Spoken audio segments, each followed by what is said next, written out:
go ahead and head on to the bathroom and see if simpler is really simpler, and see if simpler can get rid of all this.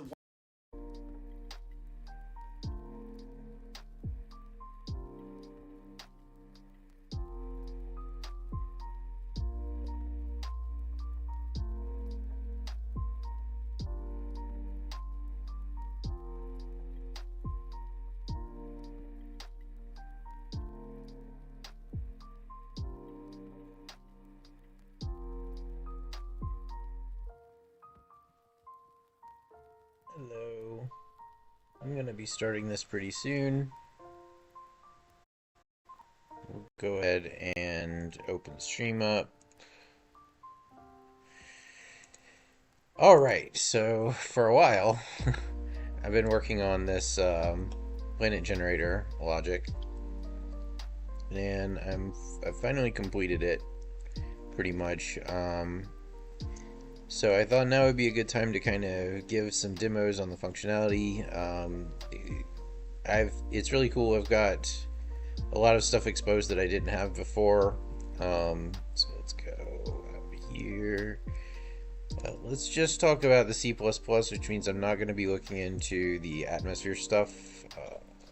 So we're just going to turn all the other components off except for the planet. And we're going to change some configuration on our planet here. Alright, so what we have here is a procedural planet generator that you can fly down and fly around on. I have collision working, I have the whole shebang working. Also, something that's kind of fun is I've now exposed all the noise parameters and all the control parameters to the blueprint, so I can do things like set minimum subdivision depths, maximum depths from the editor. Also, as you can see, I'm not running the game, so it'll do the full lot generation in the editor. So like here you can see I have it subdivided pretty far. And I'm going to do more of that in a bit because I'm going to want some screenshots, and this is really good for getting screenshots. We can have it generated to a high level of detail. But for actual gameplay, you would probably go with something more like this, which is faster, and from a distance it looks about the same, and you still get the same detail up close as you would otherwise, but it's way faster. So like, just as an example, here we are on a 3 minimum depth, and if I go up to a 5, you can see it takes substantially longer to spawn in and also to update, because your it's a geometric progression of complexity. So if I were to do 6, we can get a really high degree of detail, but it's going to take a very long time to generate it, which we'll just kind of wait for it here.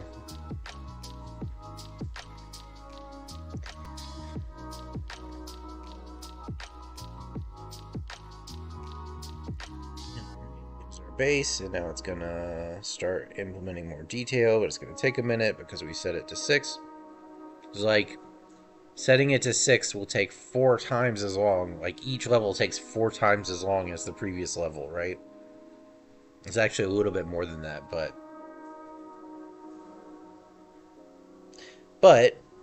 if you wanted to, say, generate some screenshots from a distance while having full LOD, you could do that, right? Like, I can set it on high, I can wait for it to generate, and then I can generate a screenshot of the thing that I want at a high level of detail.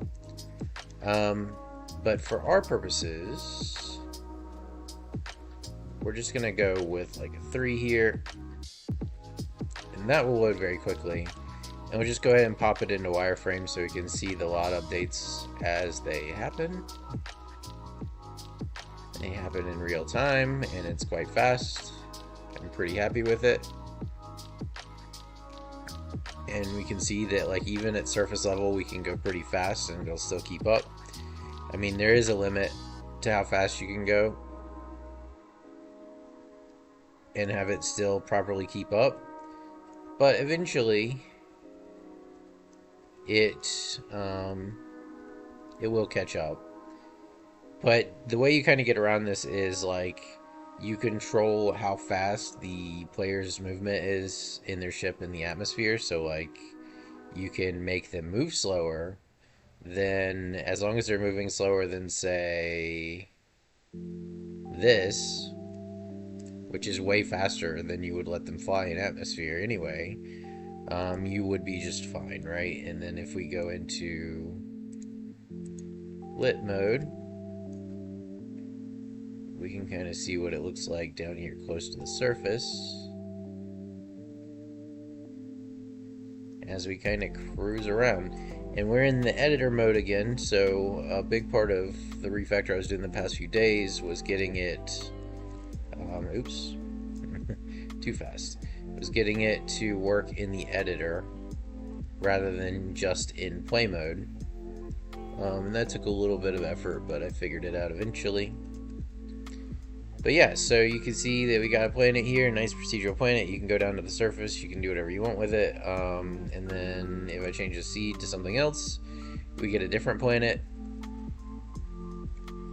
And this is because of the proceduralization harness framework that I put in place, which is another part of what I've been changing was basically exposing the noise parameters to the proceduralization harness from the C++. You now have, let's see, we have planet config. This will tell you if you're going to use a seed or not, if it's going to tick in the editor or not. If I turn this off, we won't see it in the editor.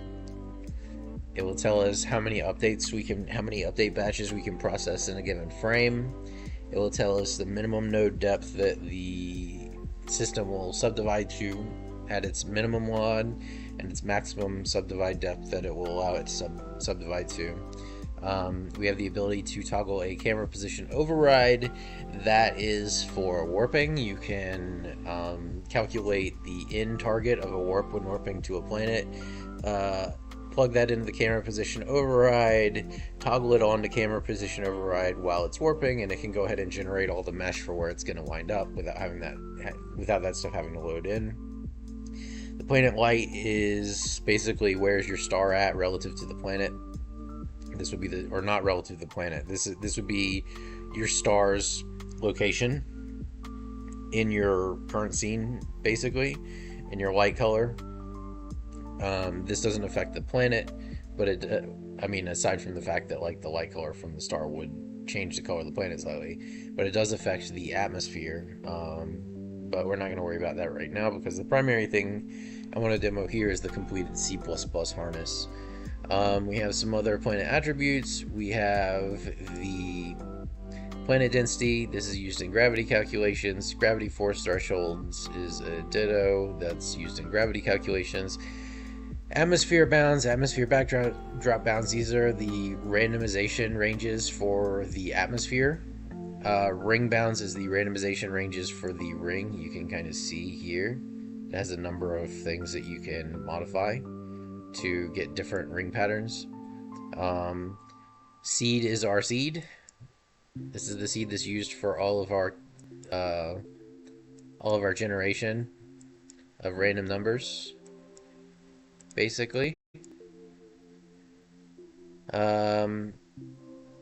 Planet radius is our planet's radius. You can't actually change this one. I'm probably going to take it off because it's controlled by the bounds rather than this. Planet density looks like that's redundant, so there's a little bit more cleanup to do here because I had a density up here, right? Well, no, I guess not. Oh no, I do. I have it right here and here. Yeah, that's a mistake. So one of these is probably defined in the blueprint and one in the C++. I have to fix that. No big deal. And then the thing that I did yesterday was basically refactor the noise generator and finally clean up that piece of code. That was the last part that was kind of left in a state of me having a bunch of experimental code and stuff in it, and expose the noise parameters.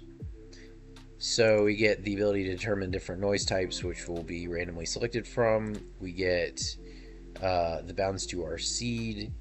For the internal noise, we get noise scale bounds. This changes the possible height of the displacement from the noise. Continent fault scale bounds. This changes the scale of the continents. Fault domain offset. This changes the offset for the continents. So like you can randomize the continents somewhat via this, and this should probably be a bigger number. You'll get to see kind of what it does when I'm changing this. You basically get to look at different places in your noise pattern, and that results in different planets. So this is like a kind of like a variance. Like it doesn't actually change the noise formula, but it changes the position in the noise formula that it's getting sampled from, which just seems to cause a lot more variance. And I'm not sure this last one does anything. Continent fault distortion scale bounds. So we're running the potential distortion node along with its frequency here. Variance. This is like it. I might not even be using this, to be completely honest. So I guess a little bit more cleanup is needed. Mountain ridge exponent. This is your fall off for the mountain ridges. Multiplier. This is how effective it is in the overall noise formula. Offset bounds is like, so it's part of our noise formula that like we basically calculate our continent fault lines, and then we invert that and shift them slightly in a random direction, and that becomes our mountain ridges, and it kind of gives a good looking output. Mountain peak stuff. This is how we break up the mountain ridge lines. Finally, planet radius, planet density that we already talked about. So those are the ways in which you can control this. You can also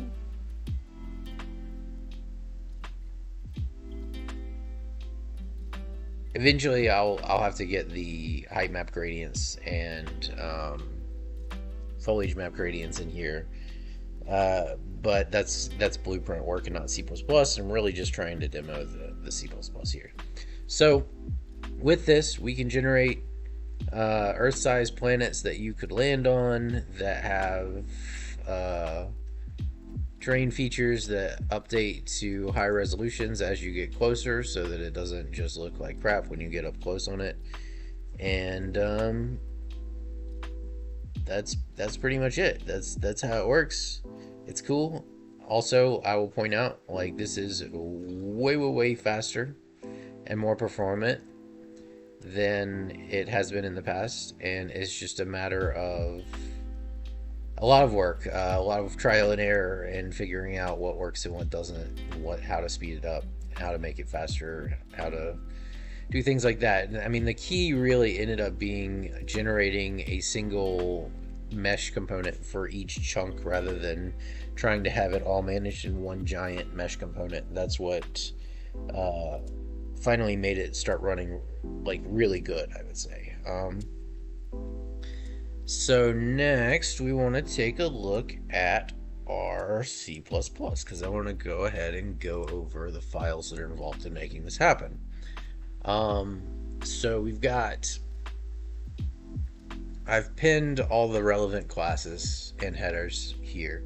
So we have a combination of 3 classes in one structs header.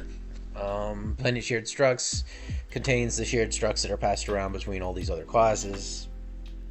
We have things like face direction enumerations, mesh update type enumerations,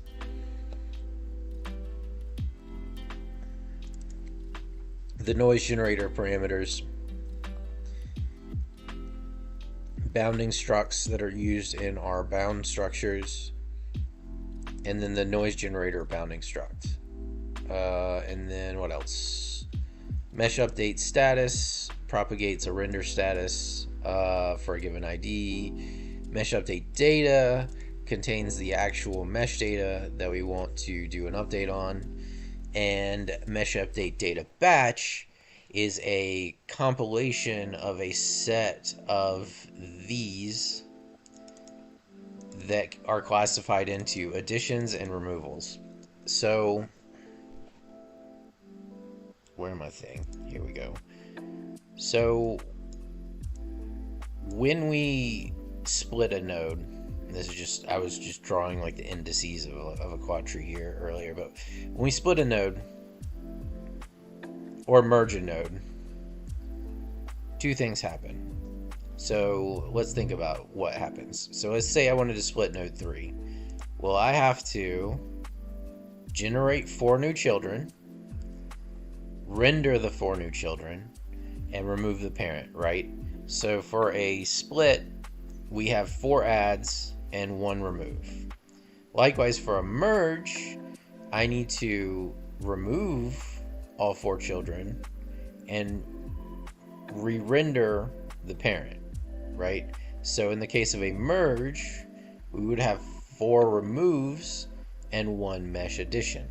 And in all cases, we want the addition to happen before the removals because we want the mesh that is newly visible to be visible before we tear down any meshes that are currently visible, or else you can end up with like temporary holes in the mesh and things like that. So that's kind of like the bird's eye view basic understanding of how the splits and merges work. We submit them as batches so that we can ensure that we process like an entire operation at the same time. So like when a node splits, that split gets processed as one block, right? It doesn't try to space it out or anything like that because the behavior is just hard to control when I was doing that, doing it that way. All right, so these are our data structures that we're going to use. Next, we would probably want to take a look at the very least, the planet noise header here. Let's move this over here, actually. So I wouldn't get too caught up in caring about the noise formula here that's going on. We can clean all this up too while I'm fucking at it. There we go. It takes a lot of trial and error to come up with these noise formulas, and you can see that I've basically constructed different helper functions to generate different pieces of the puzzle. The important thing is to know that we're going to have an interface where we can get the noise scale, we can get noise from a single F vector, or we can get noise from an array of F vectors. And so that's kind of bottom line. And we're not even using the noise point from array, although eventually I think we can squeeze a little bit more performance out of it by doing it that way. But this is the primary method we're concerned with here. This is what we use elsewhere. Basically, the idea of this noise generator is you give it an F vector and it gives you a random value between some thresholds, right? The implementation, we could go into a lot of detail about this, but basically it has our factory methods for initializing it from randomization bounds and randomizing everything. I think I want to try something here. In here. I was having issues earlier, and I think this might be... Okay, never mind. We'll come back to that. Okay, so basically I'm constructing a series of noises and then combining them. Excuse me. And then combining them after randomizing them to produce patterned output that looks kind of like this. So I have two factory methods here. One is initialized from seed and one is initialized from parameters. This one takes in a static set of parameters and is not random at all. It's just whatever parameters you passed in get initialized. And this one takes a parameter bounds, generates a new parameters object within the bounds that were provided, and then initializes one from the randomized parameters. Get noise from point. We're just invoking this right here on our noise node. Seed is interesting here.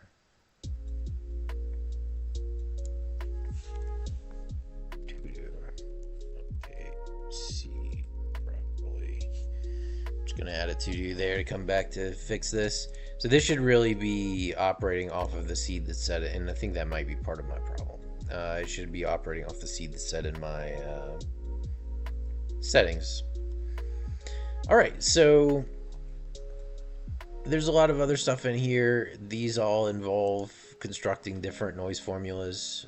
You can, if you play around with Fast Noise 2 and you figure out how to get it in your C++ project, and then you go play with the Fast Noise 2 editor, you can build these node sequences from a graph. And then once you have something that you like, you can convert it into C++ and parameterize it so that you can randomize all that shit, and then you're good. All right. So these are kind of the fluff. Next, we're going to get into the meat, which is our quad tree node. A quad tree is a data structure. It looks kind of like this picture that we were just looking at. Basically, we start off with a root node. It has one node. We have the ability to split or merge. We can't merge this because it has no parent, but we can split it. And when we split these nodes, they get split into 4 subnodes, and each subsequent node can also be split.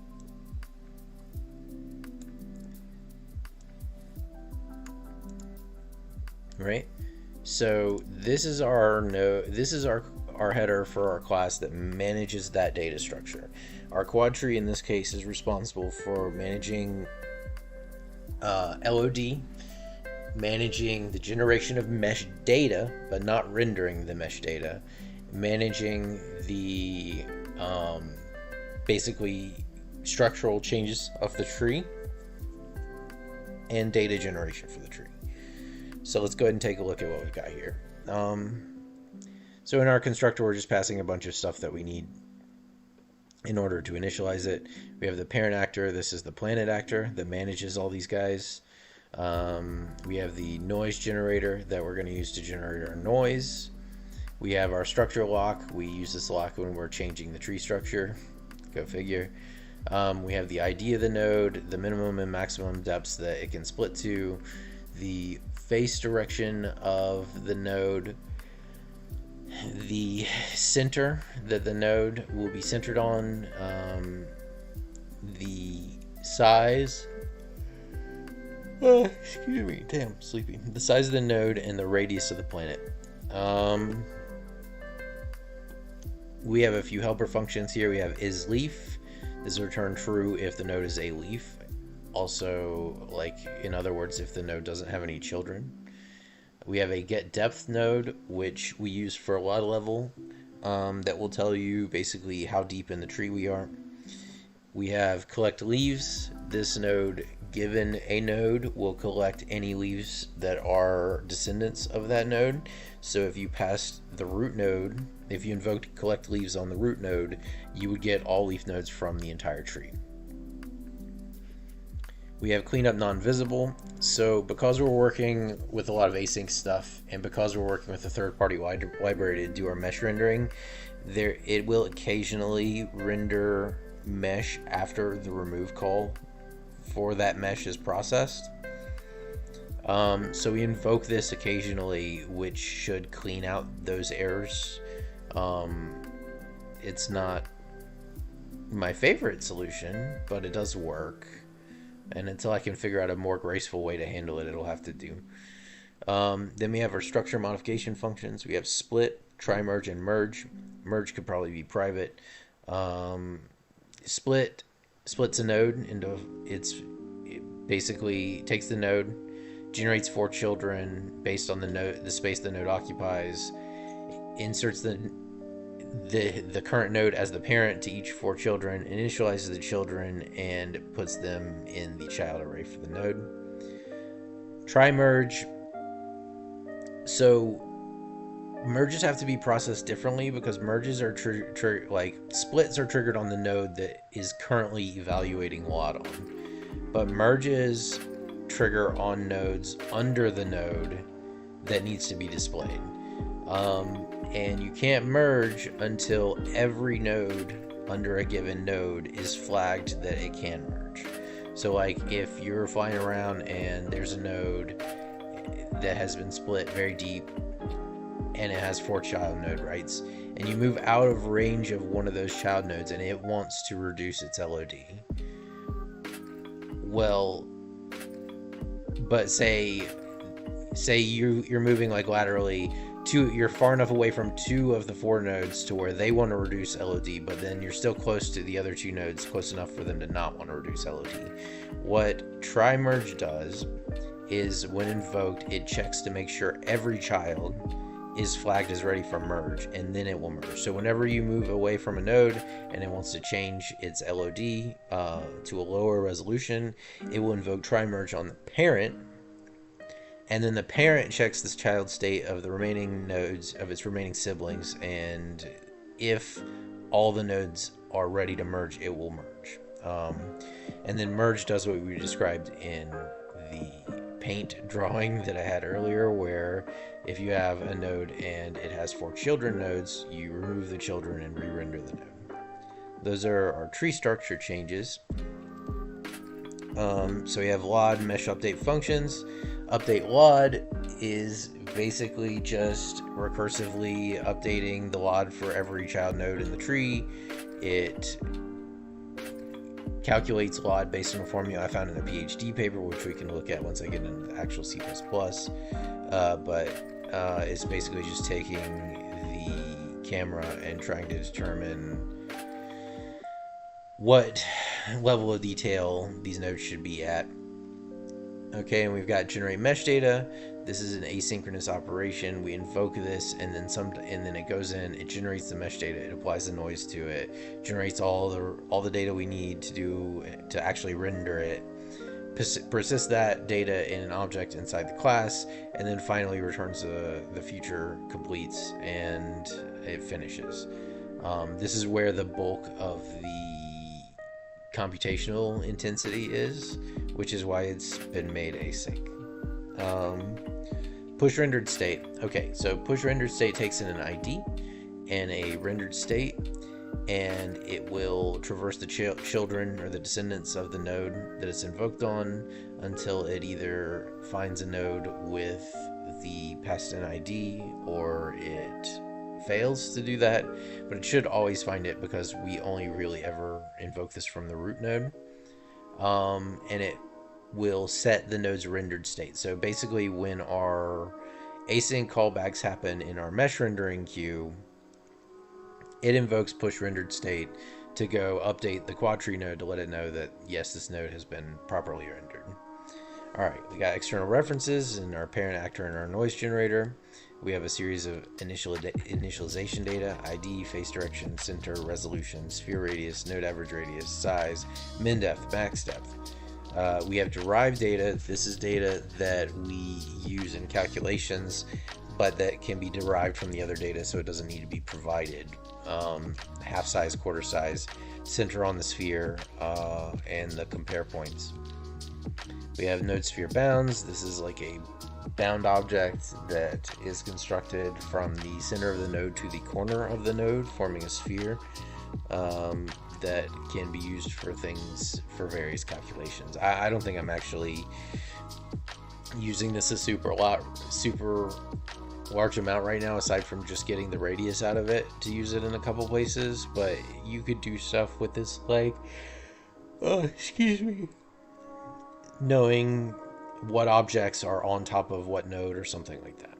Then we have our family, which is our parent, which is a weak pointer, our children, which is an array of shared pointers of quadtree nodes, and a mesh data, current mesh data object. And this is in the F real-time mesh simple mesh data struct.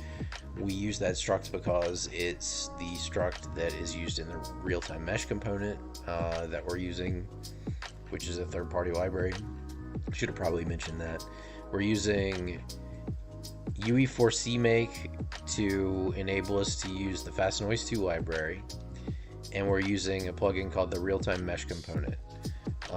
So the only two functionality plugins we're using, Fast Noise 2, Real-Time Mesh component, but we have one additional compatibility plugin, the UE4 make, that's allowing us to use the Fast Noise in our C++.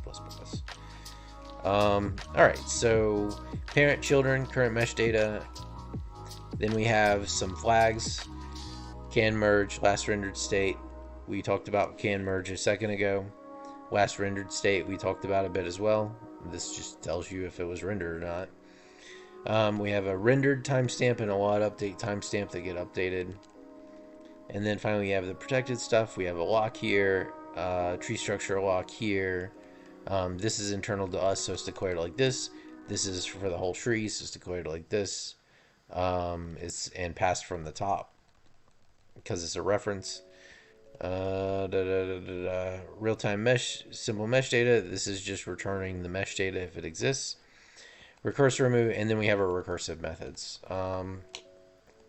So recursive remove children iterates through the descendants of a node, removing its children. Recurse collect leaves iterates through the descendants of a node, collecting any leaf nodes. And recurse update LOD recurses through the nodes and updates the LOD for each node. And then finally we have try-set LOD, which is what is invoked within recurse update LOD to actually attempt to set the LOD. So let's go ahead and save that and move to quad tree node. Okay, so we have our constructor, our initializers. We talked about that. I don't really want to go, I don't feel like this is needed. You can just kind of look at the text here and know what's going on, right? I'm just going to close that. Let's just close all this. We don't need this stuff while I'm reviewing the code.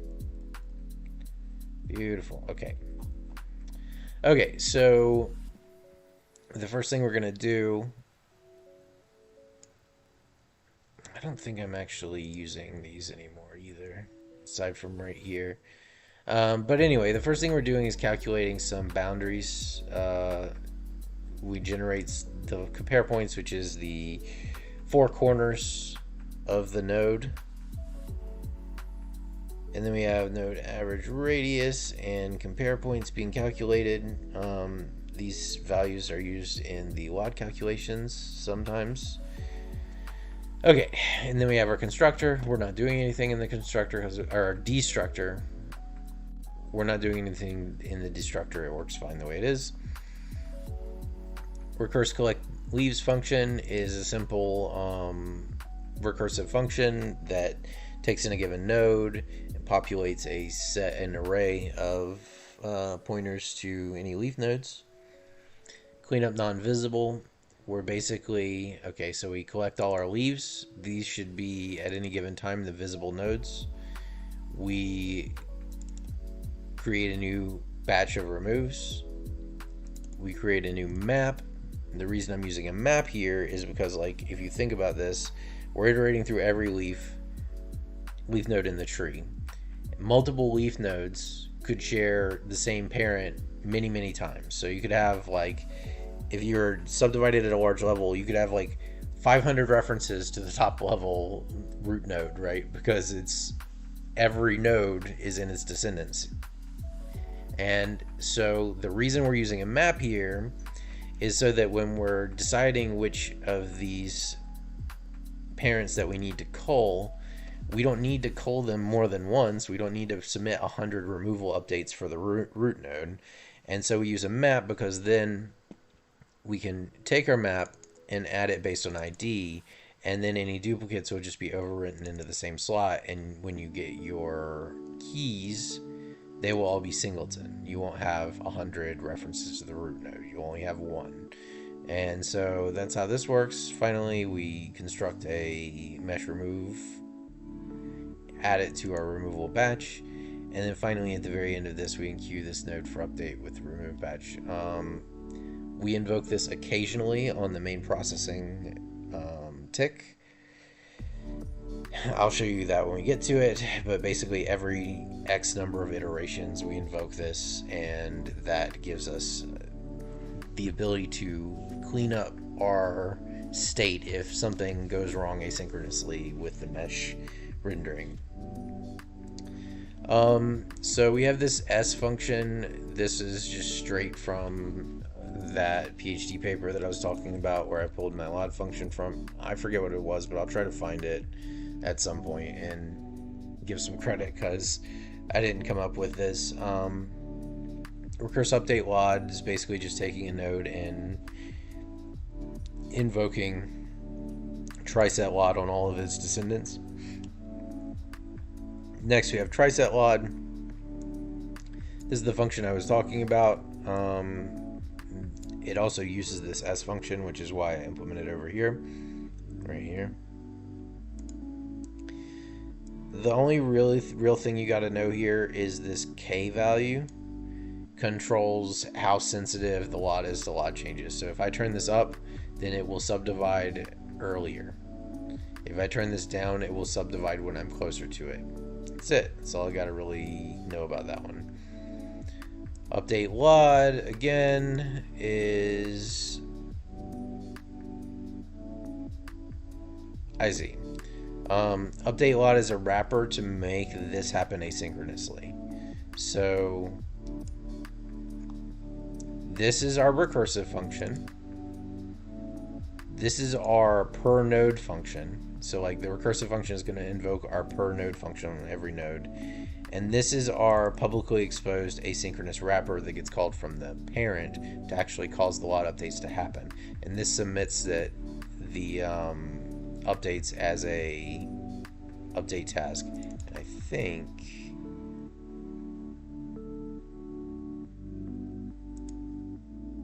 okay. This may be worth a look.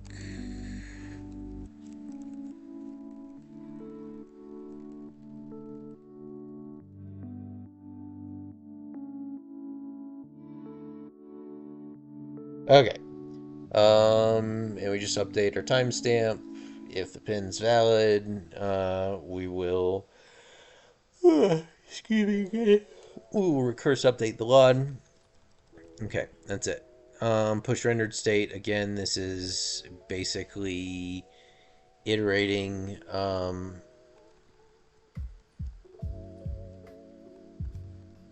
well, I didn't think I changed that. Okay.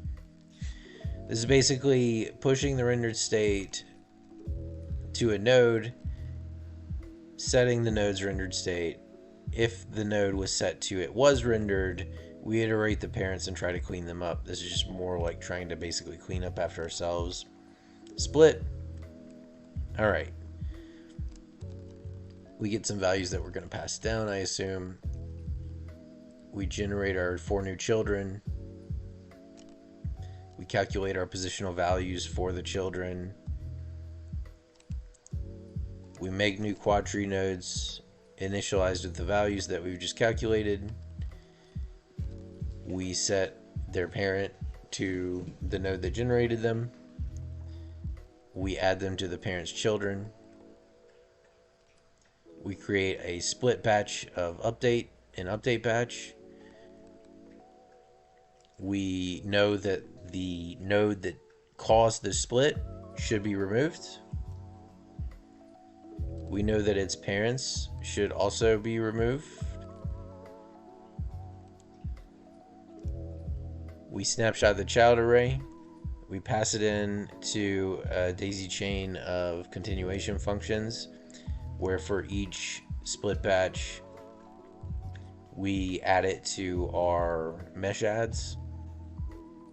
And then finally, when the last one of those is complete, we should have a split batch that includes ourself as being removed, any of our parents that are flagged as rendered as being removed, and then the new children as being added. Merge is the reverse of that. We get a write lock. We create an update batch. We call recurse remove children, which every removed child will be inserted into the merge batch as a removal. We get our parent node. We get all of the parents that we can remove because this is becoming a leaf again. And then we invoke generate mesh data, and in our continuation function, we add the new mesh data and we enqueue the node. Try merge, remember we talked about this. The node can only merge if all of its children consent to being merged. Here, let me let you up, Violet. She's trying to get up on the couch. Come on, you can do it. You can do it, girl. Come on. Oh my gosh. Come on, girl. I'm trying to help.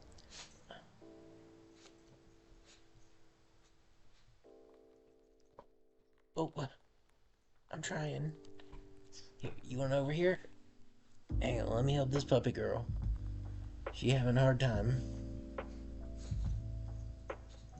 You got it. Okay. She's blind, so she needs help. Okay, so where was I? Recursive remove, try merge. Again, it does the thing we were talking about. All child have to be flagged as can merge before we can merge. Recursive remove children is a structural modification that is used for merging, where we basically kill all the children. IsLeaf is just an isLeaf check. Get depth is just checking the ID length. Collect leaves is a invocation of the recursive collect leaves method we looked at a minute ago. This just returns a set of leaves for a given node. IsValidMesh is used for mesh validation. I might be able to phase this out because at one point in time my mesh was occasionally getting generated in a messed up format, but it doesn't seem to be doing that anymore. This will reject the update if it doesn't hit a certain tolerance.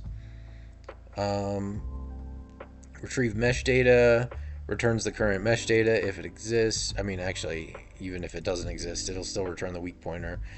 Generate mesh data. Okay, so this is the part that actually generates the mesh. I'm not going to go over the entire thing, but I will scroll through the code. We have weak pointer. This is shared. We're just getting this stuff so that we can pass it into our async task here. Alright, so we get a self, update data. We're basically just setting up usable shared pointers to the elements that we passed in here. We have sphere center, which is the center of the actor itself. We have the current LOD level, which is the depth of the node. We have the update timestamp, which is the last time the LOD was updated. We have the node ID, which is just a property of the node. The LOD level, which is the current LOD level. Update time, update timestamp, update type. It's an add in this case. We're setting default values. But in the case of mesh being generated, it'll be an add, right? Priority is a 1.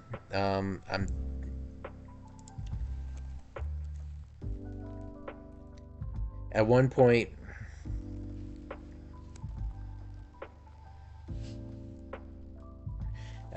I was using a priority queue, but I think it was just overcomplicating it. It's just a simple queue now, so I could probably remove this. All right, check existing mesh data. We check the mesh data. If it's valid, we set the mesh data in our update data, and we immediately return the promise. If our mesh data has already been generated, we don't need to regenerate it, right? It's an expensive function. We don't want to do it if we don't have to. Okay, so after that's done, we get into the generation logic that actually generates the mesh data. We're generating these arrays, basically. These are the arrays that we need to construct our data structure that's used by the real-time mesh component. We have to fill out all of these values. And I'm not going to, again, it's a lot of just trial and error and figuring out how to get this stuff to work. One thing that I will point out that's kind of unique to my implementation currently is this -1 and +1 here, when it should actually be 0 and no +1. And the reason for these is because I'm doing mesh skirts. Eventually, I want to make it use edge fans, which means that it would go back to what I was just saying, where it's just a 0 and a no +1 there. But you can kind of see here that on the edge of each node's mesh, there's a little skirt, like a tablecloth almost, pulled down slightly towards the center. And we do that so that we can eliminate cracks in the mesh when changing between different load levels. That's probably the simplest way to do that. There's another method called edge fans that involves checking the neighboring squares and determining what type of mesh should be displayed or on the edge, like what type of quad should be rendered. And that will make it so that all the meshes actually just join together seamlessly. But I was kind of putting that off till I had the whole thing buttoned up and polished up and not buggy and running the speed that I want, because it's a pain in the butt to do. I think it will prove to be a pain in the butt to do, but it's just like I didn't want to deal with it at the time, so I used mesh skirts. Okay, so basically, depending upon which face direction we're pointing, we have to start our initial point here as a different one of these formulas. We go in here, we blah blah blah blah blah, we just do all this shit, right? It's a lot. We're populating the vertices here, triangles here.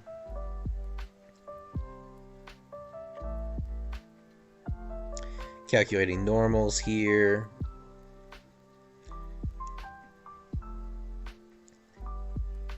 Calculating tangents and binormals.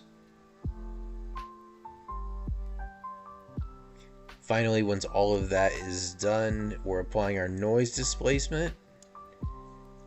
Actually, hang on. Did I apply my noise displacement up here? No, so we apply our actual noise displacement that you're seeing here, but at the end of doing all of this shit, we have to basically displace our outer ring, our skirt, as I was just pointing out, how these edges go downwards a little bit. So we're displacing these verts closer to the center, right here. And then finally, we construct a new real-time simple mesh data object that we're going to use. We populate all of its arrays. We populate the mesh data and the update data to our new mesh data. We invoke our validation on the mesh to make sure that it was correctly generated. We then acquire write lock, set our new mesh data to our current mesh data, figure out oh yeah, the other thing that I added in here is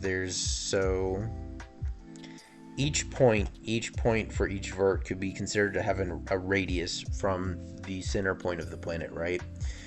And one of the things I added to this was, as I'm calculating the noise displacements for each vert, we're keeping a running total for each node, and then we're averaging those values at the end. And that gives us an average elevation for the node, and that is used in our WOD calculations. Center on sphere, likewise, is calculating the center point of said node, which would be the x, like the relative to itself xy center at whatever the average radius that we just calculated is. And then we're recalculating the node sphere bounds based on that information.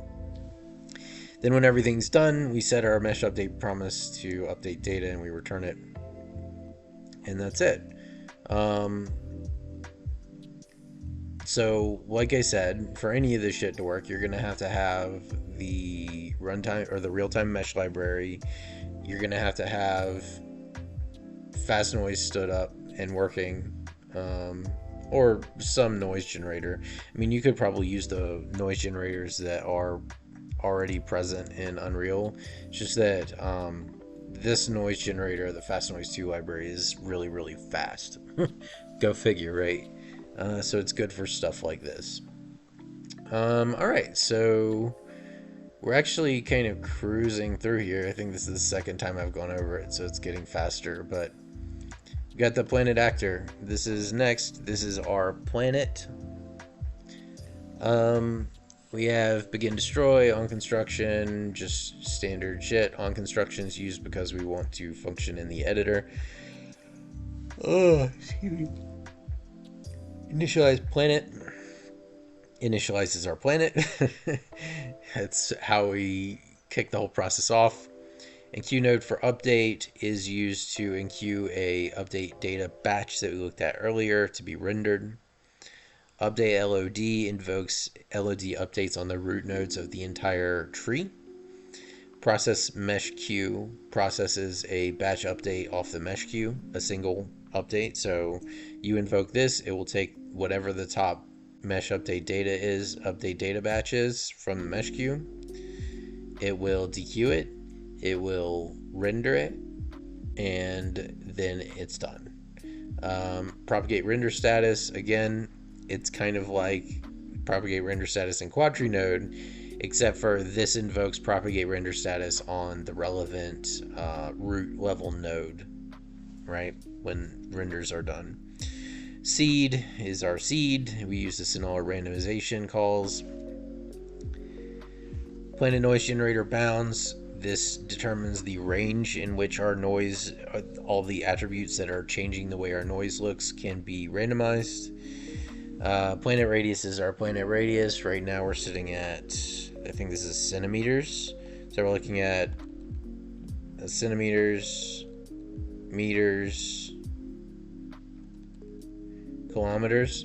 So like right now we're looking at a 10 kilometer radius, but you can go as big as you want with this. I don't want to do it right now because I have it in the right location in my demo project, but like you can make this as big as you want. You can also randomize it. Planet density is not used internally, but it is used in the gravity calculations in the blueprint. Tick in editor determines whether or not our tick function is going to fire in the editor. Our tick function is what is firing our calls to update our LODs, as well as our calls to processing the mesh update queue. Max updates per frame. This is how many updates per frame are we allowing it to process. I have it set at 40. It seems to work fine with that. You can change it. But yeah, that's, so if there are 40 batch updates, then it would process 40 batch updates on the next tick. But if there's, Teddy, relax. But if there's 80 batch updates, it would only process 40 of them, and then it would leave the next 40 for the next tick. Yeah, there he goes. Mailman's here. Min node depth is the minimum amount of splits that we will allow nodes to have in the tree. So basically our min LOD. Max node depth is the maximum amount of splits we'll allow in our tree. I think I was sitting at 9 in the editor, and it works fine, so I'm going to change that. Use camera position override. We talked about this in the editor. You can set this to true and set a position, and it will generate LOD as if the camera was in that position. So this is good if you're like warping to the planet. You can set before you start the warp, you can set the override position as to wherever you're going to end up at. You can flip it to true, and then it will immediately start generating LOD for that position. By the time you warp there, everything's already generated. You flip everything back off, and now you have like full mesh detail. You didn't have to watch anything pop in or anything like that. Get noise parameters is just a getter to get the noise generator parameters from the noise generator, so that we can access them externally in the blueprint. Get max updates per frame, likewise.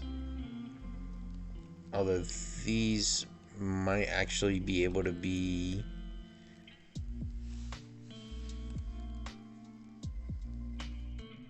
may not need, since we have it as an yep. Get last camera position, get camera fob. These are all used in the LOD calculation logic. Set camera override state obviously is used to set the camera override state. Get camera override state gets the camera override state. Pretty simple stuff. Set camera position, override position. This is how you would set the camera to a virtual position, a fake position. And then finally get camera override position. It's just getters and setters. I remember why I had these functions. You do need them because if you change the attribute value, it will cause a reconstruction. We don't want that. So we use functions to set it. And then you can keep the attribute value so you can change it like in the editor, but if you're programmatically changing it, you need to do it through one of these methods. All right, and then we got our protected methods. We've got begin. We got our overrides. We're overriding begin play, tick actor, and should tick if viewports only. So this is crucial right here. This function is crucial if you want your thing to work in the editor. This returning true means that your tick function will fire in the editor and in play. This returning false means that it will fire only in play. Now we have our... These should match.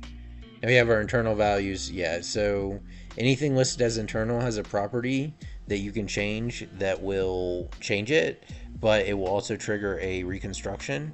So we need a way to change these properties at runtime without triggering a reconstruction. That's why we use these internal values. All right, now we have our structural data.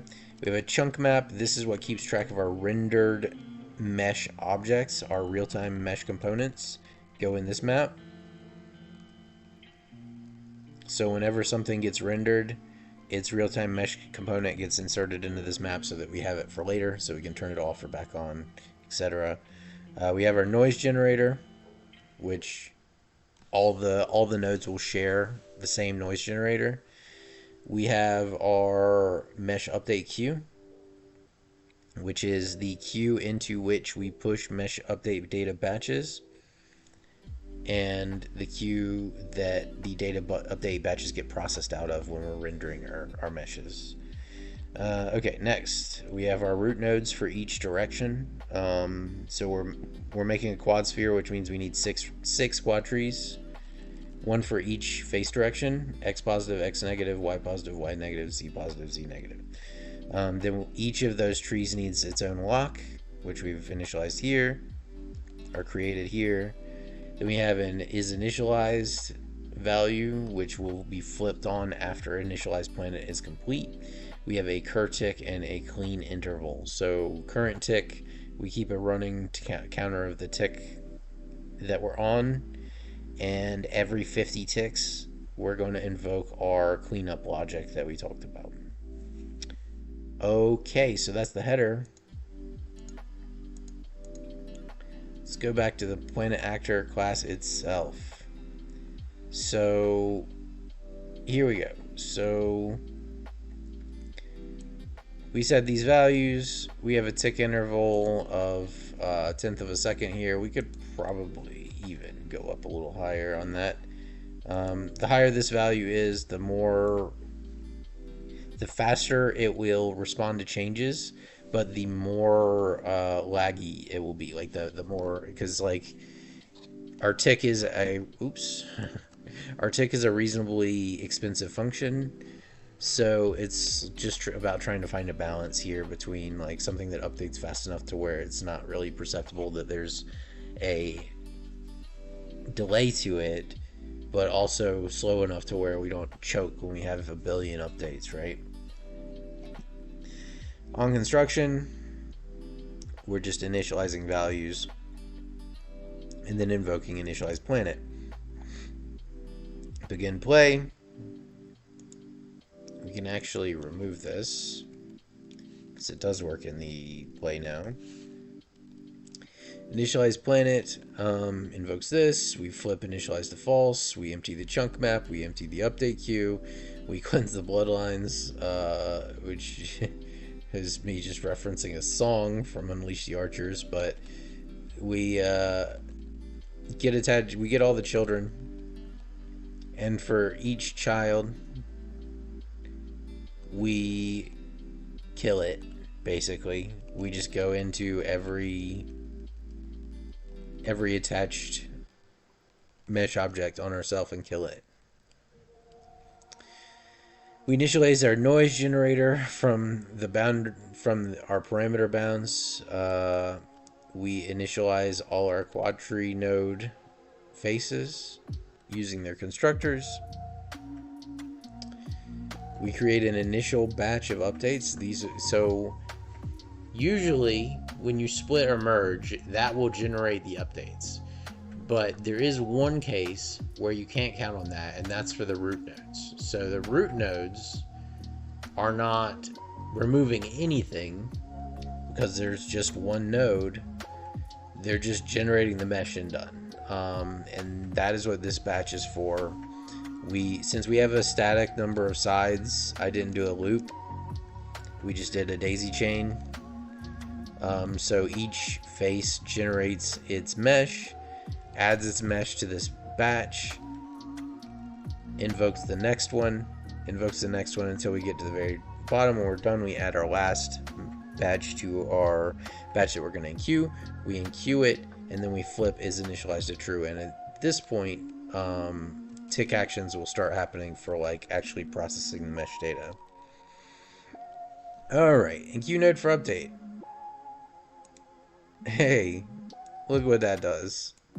We go to our mesh update queue, we invoke enqueue with the passed in node data. Boom, done. Propagate render status. We're doing a little bit of sorcery here to figure out the face direction from the ID. And then we're running a switch on it, and then depending upon which case we're in, we're selecting the associated root node and invoking its push rendered state to push for a given node ID, a given rendered state. Update LOD. So from a planet actor level, we're not talking about like figuring out the actual LOD values or anything like that. No, we just go to each root. If it's available and it's not invalid, we invoke update LOD on it. Okay, here's our mesh queue processing. We have some mesh update data batch. We queue into it. We generate these values are static now. Before, in my prior implementation, I was using a single real-time mesh, and I was inserting the elements with a section group key with the f name of the ID of the node, which works, but was way slower. Now that every chunk has its own mesh component, these don't need to be dynamic at all. It's just always going to be section mesh. It's always going to be polygroup 0. This is just kind of boilerplate. Alright, so next, for each of the add data, mesh update datas in the mesh adds, I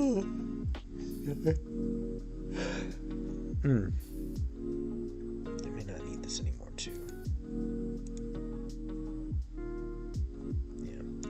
Left is vestigial. Alright.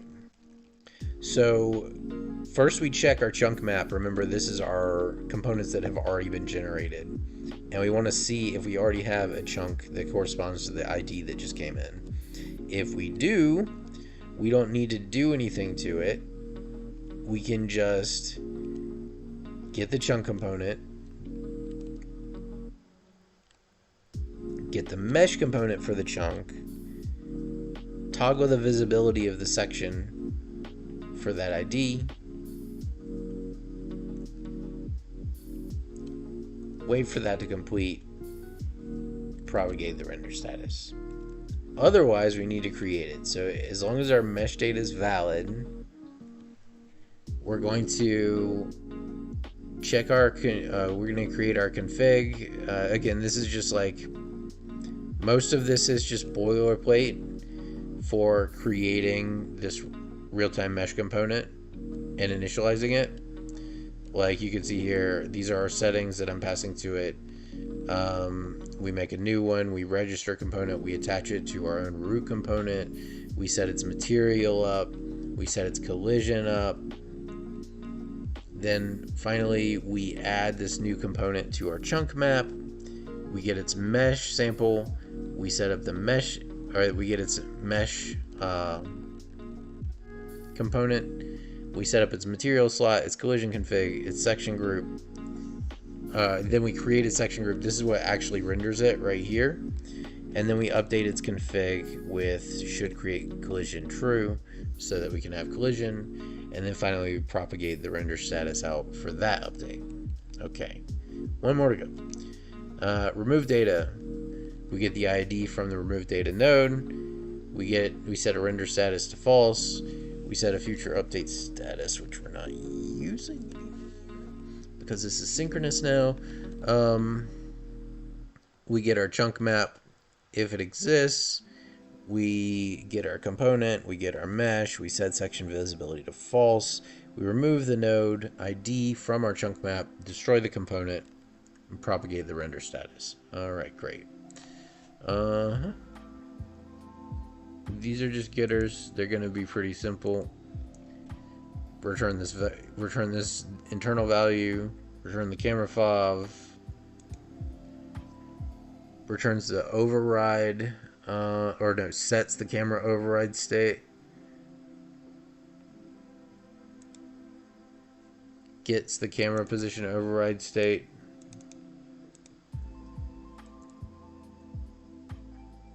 this is wrong.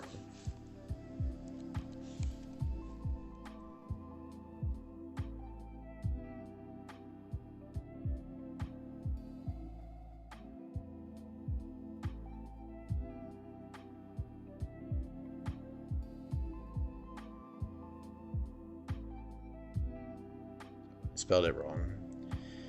There's that dyslexia flaring up again. Internal.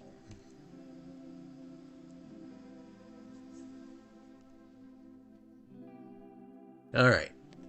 Set camera override position. Get camera override position. Set max updates. Get max updates. Etc. etc. Get noise parameters, get max updates per frame. Easy, easy, easy. And then finally you have our tick actor function. So the purpose of this function is to basically manage our stuff that has to happen all the time. So this is going to tick right now with our settings at 0.15 seconds. We'll get one of these. So we invoke the super tick, we increment our current tick, we get the cam manager. If we're flagged to use the camera position override, we ignore all that. We set our camera position internal to the override position.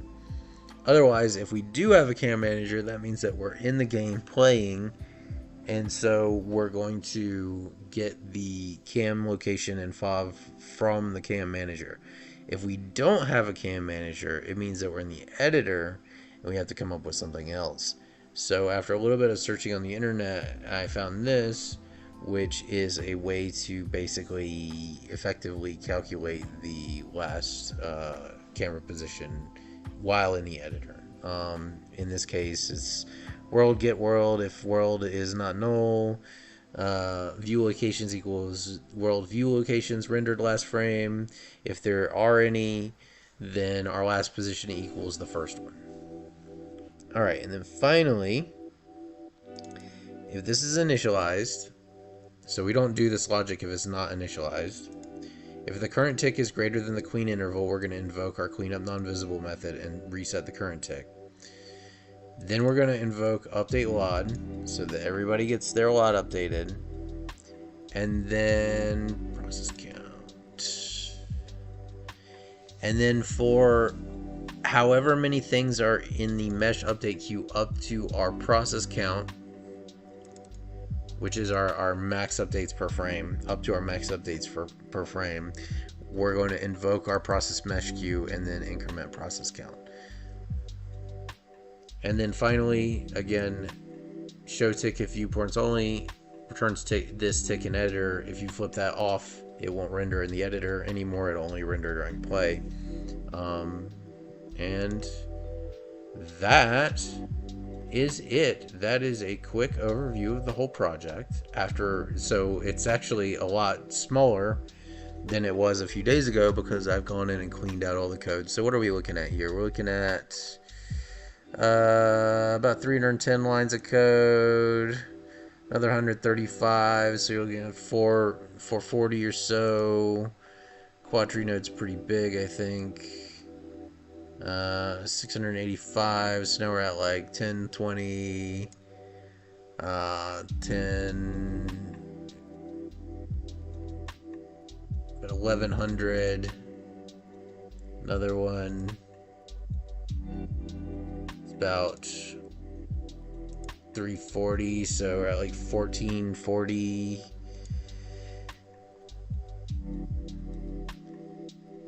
Let's say 1440 goes up to, we'll just say an even 1500. And then finally, this guy is like 200. So we're looking at about 1700 lines of code for the whole thing. A lot of that's header files, you know, standard shit. And that's it. I think that even if you wanted to go about it a different way, like the way the structure's laid out would be helpful for a lot of things. You're basically separating your mesh generation logic and all your heavy lifting logic to happen on data only, right? That can happen off main thread. And then you're only responding to those changes when they're done. So like, oh, I generated this mesh, I'm done. Can you render it to the main thread? And then it goes and gets rendered on the main thread, and it goes back and it continues spinning up new data. I mean, that's pretty much it here. I'm pretty happy with it. I think that it's basically done now. I mean, there's still stuff I really want to get in and do some grinding on the noise parameters. Like, I want to come up with a couple more noise formulas. Right now we have continents, mountains. Well, continents, mountain ranges, mountains, rivers. I wanted to come up with a noise formula for craters, and I want to get a little bit more intuitive control over their contributions and the total height of the output. But that doesn't change the overall structure and implementation of the node itself. It only changes the implementation of the noise generator, which is just a procedural class anyway. Like, you're just building something inline procedurally that once you're done, it should be relatively static. We can go down and visit this island chain in this lava ocean, for example. Also, I mean, like, there's a lot more for me to do. Like, I haven't done water yet, or oceans. That's going to be a big one. I'd really like to be able to look into some of the FFT stuff for oceans using Fast Fourier, because I've always thought Fast Fourier was cool and always kind of wanted to learn it. And the fact that I can do that and at the same time be making a component that is useful to me is very appealing.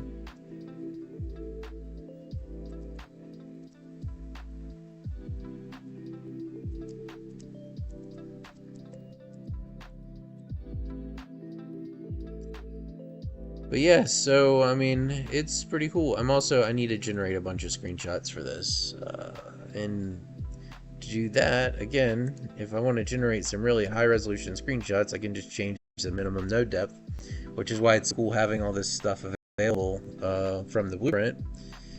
And I can get something that should be sufficient to take like high res screenshots or whatever. Like, there's our base. It's gonna populate in the details in just a moment. It'll take a minute because it's subdividing 6 times from the root. Okay, and now you can see that the details loaded in, right?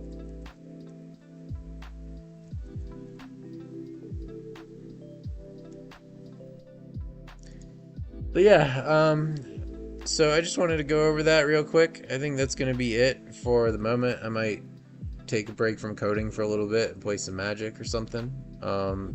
It hurts my voice talking this much. So yeah, later.